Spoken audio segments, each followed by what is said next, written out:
qui se joue aussi bien sur la scène internationale que dans notre quotidien le plus absolu. Monsieur le ministre, parlons d'abord de notre souveraineté. Notre État s'empresse de ratifier des conventions internationales comme celle de la Cour pénale internationale. Mais soyons un peu lucides.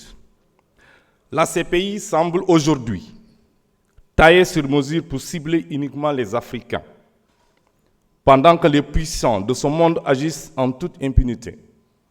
De même, nous signons des chartes de l'eau et des traités de protection maritime, alors qu'en direct, sous nos yeux, des bateaux fantômes pillent nos ressources halieutiques sans qu'aucune force ne les arrête. Nos pêcheurs meurent pendant que nos poissons nourrissent d'autres continents.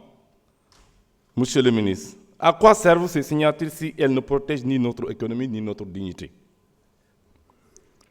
J'en viens à la souffrance de notre diaspora, monsieur le ministre. Obtenir un simple extrait de naissance pour les Sénégalais nés à l'extérieur est devenu un véritable calvaire.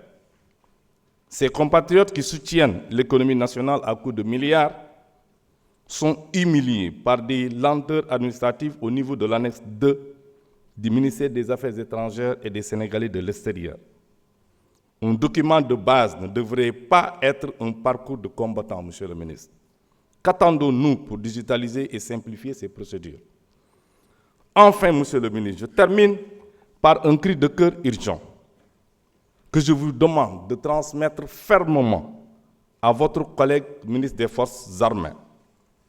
L'intervention ultra musclée des forces de défense et de sécurité à Colobane au mois de mai passé a profondément choqué la population de Colobane.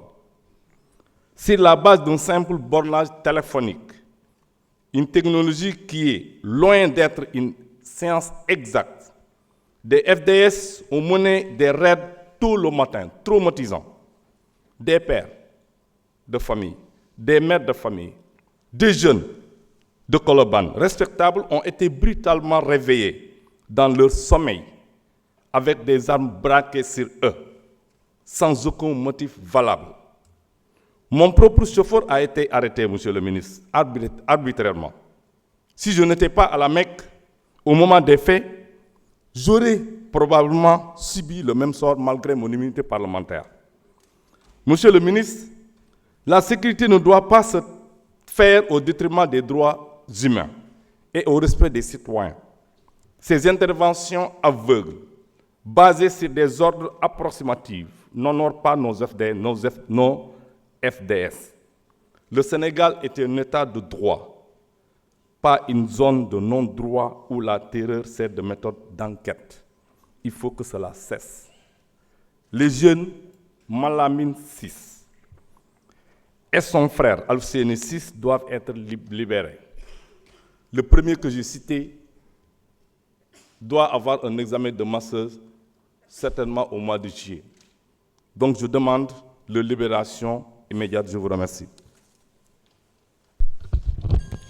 Merci, honorable. Alassane, vous avez...